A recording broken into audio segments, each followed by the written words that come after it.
Good morning, graduates and their honored guests. As our admin team reflected on a guest speaker, we considered Western Canada's core values.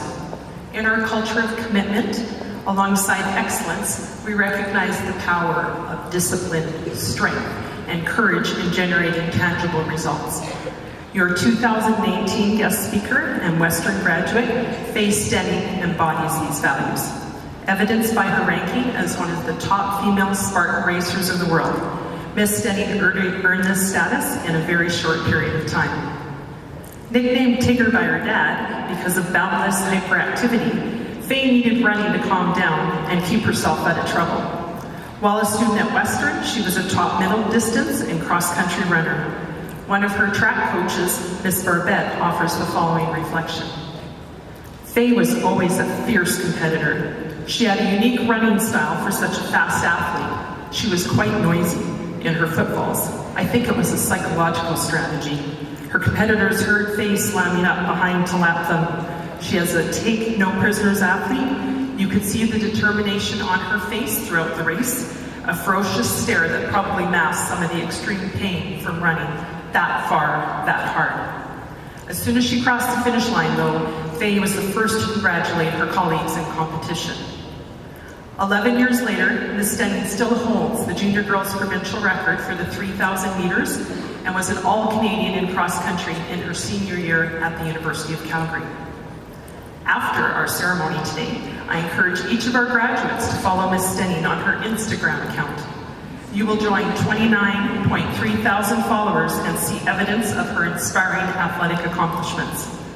1 week ago today, Ms. Stenning joined top athletes at the Snow Summit in California, racing a challenging obstacle course that included uphill climbs, rope obstacles, barbed wire, lots of mud, high walls, and fire. Ms. Stenning describes herself as an obsessed, crazy, outdoors health person who loves running through beautiful mountains instead of on roads, and she loves those obstacles. Ms. Stenning takes defeat as a lesson and uses it to train harder in areas she thinks she is lacking. She spends her time training, competing, and runs an athletic business with a fellow Western grad. She will also be moving to New York City for the summer. We thank Ms. Stenning for taking a break from her training schedule to inspire each of you upon your departure from Western, equipped with the shared values of commitment and excellence. Welcome to the podium, Ms. Stenning.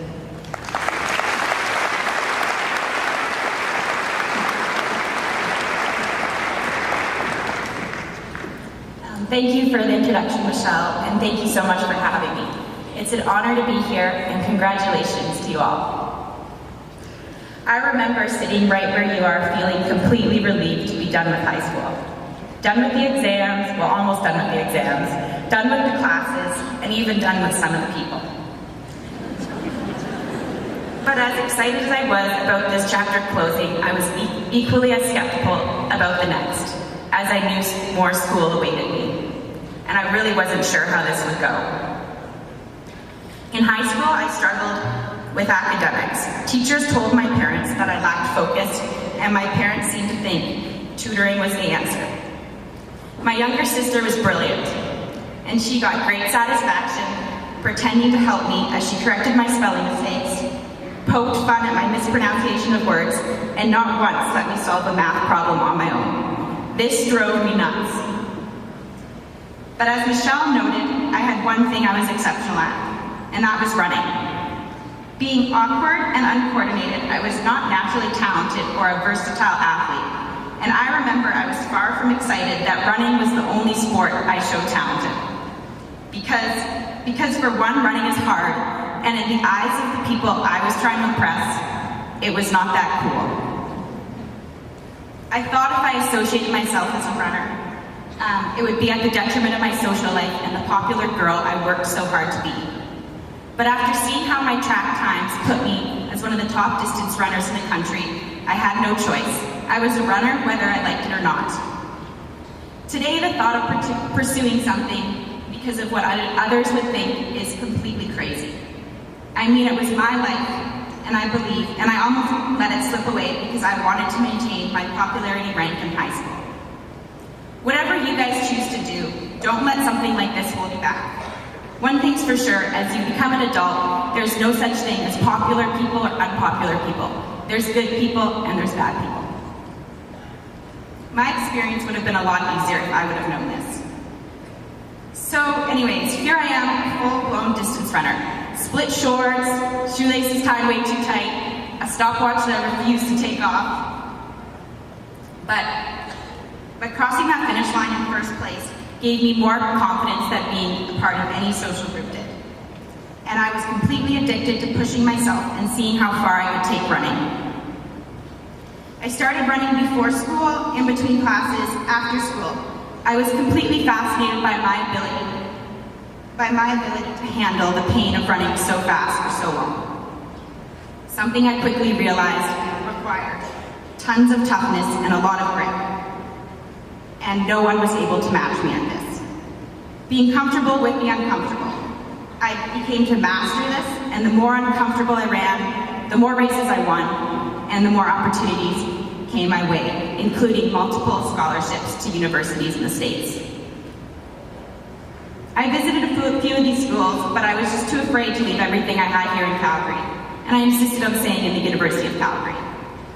My parents never pushed me to go to the States, but I could tell my decision to turn down these scholarships worried them. They were wondering how I was going to get into a Canadian school and what on earth was I going to study. I remember one day my mom suggested taking kinesiology. I was delighted. I was so happy that she understood that I had a passion for sports, but she was still not letting me get out of a university degree. In my eyes, kinesiology was a study of sports. It's not quite the study of sports, but that's what I thought. And I thought going to study sports was awesome. So I was excited. But it wasn't long after that this dream was crushed. My mom sat me down to inform me that I didn't have the grade requirements to get into UFC's kinesiology program. I was devastated, and my plan was quickly non-existent. Anyways, my mom ended up coming to the rescue and found out that I could apply under the diverse application process simply because of my success on the track. So that's what I did. I wrote a letter to UC boasting about my latest athletic accomplishments, and with no questions asked, I was on my way to university. This was the first time, but not the last, that sports changed my life. My mom's ability to make it happen, be resourceful, and fight has stuck with me my whole life. You guys are going to fail, and you're going to fail at multiple different things. But the real test is, can you stand back up and fight? And fight with the same amount of effort that you had your first attempt. Numerous setbacks in sport had taught me this. When I competed as a dyno at the UFC, I went years without getting a single personal best. I actually took off 4 seconds the whole time I was there, over 3,000 meters. It was rough, and running was so unforgiving. Lots of people would have thrown in the towel, but I'm here to tell you, whatever you guys choose to do, don't walk away when it gets tough. Don't walk away when it gets tough, don't cut things short, and don't live a life of what ifs. Be persistent, leave it all out there, and have no regrets. For those of you off to university, I hope you believe me when I say you're going to have the time of your life. The difference between high school and university is you can make what you want out of your time spent at university. You don't have parents looking over your every step, and you don't have teachers checking in on you. Your homework is just that, it's yours. You can do it or you cannot do it. It's really the first time you have the freedom to create your own adventure, and I created a pretty good one. And it wasn't because I was skipping class. I realized that despite what my teachers thought, I didn't have issues focusing. I just had to be something that I could relate to, something that aligned with who I am and where I wanted to go. During my time at university, one conversation between myself and my coach really sticks out. And I didn't know at the time, but he was teaching me a great lesson. To give a little backstory, I was the kind of student athlete who didn't miss a single class, a single party, and definitely not a single practice. Many nights I stayed up till 4 a.m., chasing all sorts of fun, and then the very next morning I woke up early to run my guts out. Not prepared physically, but with my level of motivation, I believed physical preparation was overrated. I loved sharing stories with my teammates about how I was the life of the party last night, and then seconds later, crushing them on the track. I was cool, I was tough, and I was definitely a workhorse. Despite being able to manage everything fairly well, my coach expected more from me. He pulled me off to the track after a subpar practice and sat me down and said, "Faye, you must make a choice. You can do 2 things well, and you're trying to do 3. So between academics, athletics, and a social life, you need to pick 2 and you need to focus." At the time, I was too stubborn and way too full of myself to think I couldn't do everything. But the lesson he was teaching me was sacrifice. With great success comes great sacrifice. And in my adulthood, I haven't met a single successful person who hasn't made sacrifices to get where they are. I'm not here to tell you guys you need to work harder or ditch your social life to be successful. I'm just saying that life gets overwhelming, and the key to being happy is understanding what's worth your time, what's worth your energy, and what's worth making some sacrifices for. So how do you decide what's worth it and what's not worth it? This is where the most important lesson comes into play, and that is follow your passion. Sacrifices don't seem like sacrifices when you're choosing something you're passionate about. If you're listening to this thinking, I'd love to follow my passion, but my passion is not a career, and my passion will never make me money. Trust me, it wasn't long ago I was saying the exact same thing. My dad's always been a believer in following your passion. Anytime I was in a career crisis, he would say, "Well, Faye, what would make you happy? If you could do anything, what would it be?" I think he thought he was helping out, but this made me mad. I remember many times trying to explain to him that my passions will never make me money, and boy was I wrong. You may not know what your calling is now, and that's okay, neither did I. This is your time to explore your options. Trust me, I did my exploring, and it wasn't until a few years ago I found mine. Right now, I'm a professional obstacle racer. I travel all around the world, basically playing on adult playground. I love my job, and I make a great living doing it, and I've never been happier.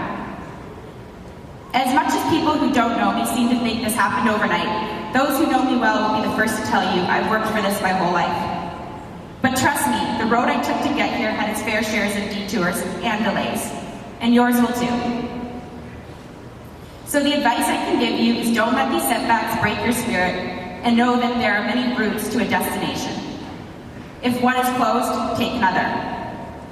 Bottom line is be stubborn about your goals, but flexible in how you achieve them. I mean, my roadmap was all over the place. At first, I thought I was going to go to the Olympics in track. Failed this. Then I thought since I couldn't be an Olympic athlete, I was going to train them. Then I found myself training corporate Calgary and not really in shape old men, so I really failed that dream as well. Then I got really, really lost and found myself working in oil and gas and supply chain management. My friends and I still laugh about this because it's probably the most unlike Faye thing I could have done. I guess I lost myself, but the one thing that was still intact was my competitiveness, and the office just didn't allow me to unleash this. So I went back to my roots. My roots here at Western Canada High School, and I started to run again. And it wasn't long before I started competing, but this time I wasn't on the track or on the road, it was on an obstacle course. I didn't even know why I was doing this, but the more I trained, the more I felt like myself. So I continued to train, before work, during the lunch hour, after work, and I spent my paychecks traveling to races. I thought maybe there was the smallest, slightest chance I could meet the right people at the right race and get noticed, and perhaps make something out of this bizarre hobby I had. And to my surprise, that's exactly what it took. In 2016, after a podium streak, I locked down my first athletic contract on the Reebok Spartan Pro Team. And I was faced with a major decision. I could stay at my work, which was comfortable and stable, or I could leave it, take a chance, and do something that was neither of these things. If there's one thing for true, you do miss 100% of the shots you don't take. So I took a shot and I left my job, trained harder than I ever had, because I wasn't gonna let this opportunity slip by. That year, I podiumed at every race I ran, which led to multiple features on NBC Sports and caught the eye of the sponsors I have today. I'm proud to say that I'm living my dream, and I'm making a great living doing so. Most days I wake up and I don't know how I've gotten so lucky. My friends and parents constantly remind me that it has nothing to do with luck. It's about working hard day in and day out, using failures as opportunities to grow, and most importantly, following your passion and staying true to yourself. Now, before I leave you guys, I'd like to close by saying, as you become adults, everyone is going to talk about being successful. And the most important thing to remember about success is it's for you to define, not anyone else. But there's one thing that needs to be in your definition of success, and that is happiness. Seek happiness every day and don't sit back and just expect it to come to you. Actively surround yourself with the right people and the right environment where you feel you're happiest. And once you find that special place, work hard to keep it from slipping away. I get nonstop messages from people wanting to know what motivates me, and as cliche as it sounds, I'm just trying to keep this dream alive. Because when you guys start living your dream, there are going to be people who try and bring you down. People who try and take your spot on that podium or grab that promotion you've been working for. And all I can say is believe it's yours and work hard to protect it. And if it's not worth protecting, find something that is. Thank you for having me, and to the graduates, I'm not going to wish you luck because you don't need it. Go kill it.